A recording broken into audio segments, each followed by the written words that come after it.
guys, welcome back to Medicine Deconstructed. I'm your host, Dr. J. Rutland. I don't have a particular topic for today.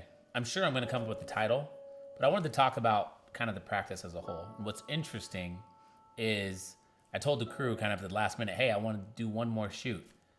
And they all looked at me funny. They agreed. And they said, okay, JFK, shot one, take one. All right, JFK, 5A, take one. I was like, JFK? What's JFK? What does that mean? And they're like, a shot we didn't see coming. The reason I bring that up is because there's a lot of things I didn't see coming. A year ago, I started my own practice. I talked about the top 5 things you need to know about beginning your own medical practice. And that was correct. But there's a lot more. When you're beginning your own medical practice, there are just certain things that you just don't think about.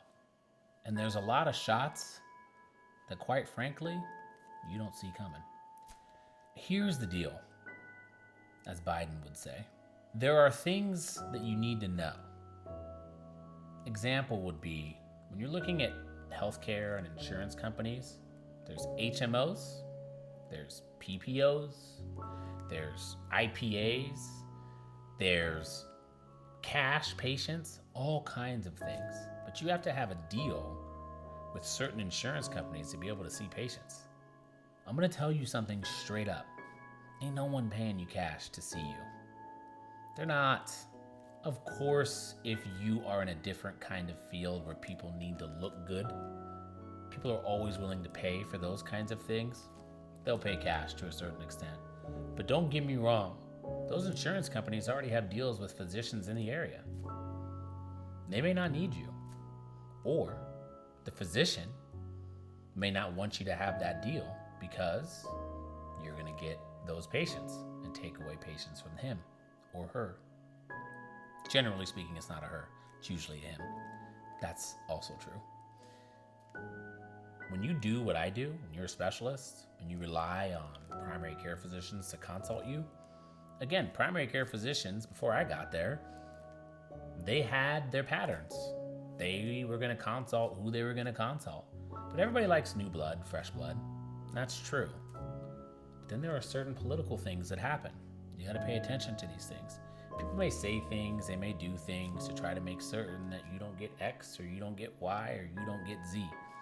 It happens. They may say, hey, don't consult him. They may say, hey, let's not train him so he can't do this here. They may say, hey, we don't want him here. He didn't do it the right way, whatever way that is. Things are going to happen. And I could very easily look into this camera or look into my area and I can say it's because I'm black. I'm the young black pulmonologist. Nobody else is here. It's true. But that's not going to help me. It's not going to do anything. So I absorb it and I keep moving forward.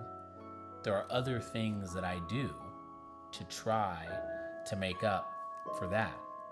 I want you guys to do the same thing. I want you guys to diversify your experience. I'm not even saying diversify your income. That'll come with the experience. All these things that you know are present right now, the lights, the slate, the cameras, the crew, that all costs money. It's money out of my pocket. Nobody's paying for this.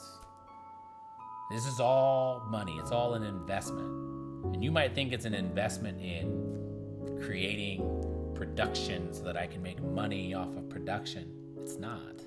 It's an investment in myself. It's an investment in what I believe in and how I want to do things. It's an investment in me wanting to educate you and let you know my experience. This is not easy. Every month I have to think about, where is this money coming from? Where is that money coming from? Sure, I do a lot of speaking. I do some consulting. Medicine puts food on the table. It does. But understand that none of this is easy. This is extremely hard. Going off on your own and not having the comfort of a paycheck coming every 2 weeks or every month, scary AF. And you have to make it work. And you have no right and no reason to come up with some excuse. You can't, because it doesn't matter. I got an 8-year-old, I got a 5-year-old, I got a wife, my mother just moved here from San Francisco, my family's here.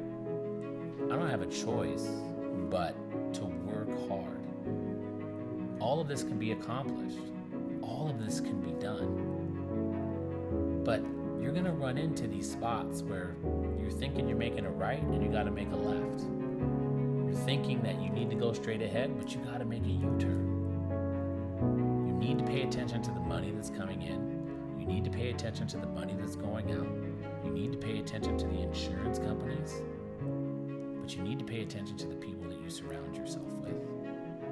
You have to have trustworthy people around you, people that you call friends. My friends are here. I'm comfortable talking about this because they're here. People are going to try to take advantage of doctors. People are going to ask you to do things. They're going to ask you for consults. I'm going to remind you that you spent $300 to $500 on your education. If you're an in-state student, you did really well and you got to stay in state, maybe $150,000. Did really, really well and your parents did really, really well and they paid for it, awesome for you. But understand that these companies, there's people around you that are going to try to take advantage of you being a physician. Just don't let that happen. Just recognize when you're using your intellect and how you were trained to answer a question or to do something. I'm not saying don't do anything. I'm simply saying think about it and try to be compensated for it, because that debt is no joke. People think that doctors make $1 billion when they're done. We don't. We're in debt. Significant debt after delaying our life for 10, 15 years. We have college that we start at 18. We have medical school that we start at 23. We have residency that we start at 27. We haven't made any money yet. Our friends have been in these jobs for 10, 15 years making money, right? They are able to build credit. They're able to buy a house. All this stuff is delayed when you become a physician. This message is for anyone who is thinking about going off on their own. It's going to be hard AF. You're going to have to learn what an HMO, a PPO, an IPA is. You're going to have to learn how to get contracts. You're going to have to deal with the political bullshit that happens throughout life. You're going to have to learn how to diversify yourself, diversify your experience. Sure, you're going to diversify your income with all that. But I can tell you this, investing in yourself is effing worth it. So go ahead, get off that chair, and go invest in yourself. I understand the comfort of somebody else's home when they're putting food on the dinner table for you. But just understand the motivation and the happiness that comes from you going to the grocery store and cooking that chicken and cooking that steak and putting it on the plate for your kids yourself. Understand the happiness that comes from there. Because although I'm in debt, although this is hard as hell, although I have to deal with all this political nonsense, although I have to spend all this money investing in myself, I got a big ass smile on my face. And I want you guys to have a big smile on your face too. Thanks for listening for a few moments. I had to get this off my chest. I'll talk to you guys next time.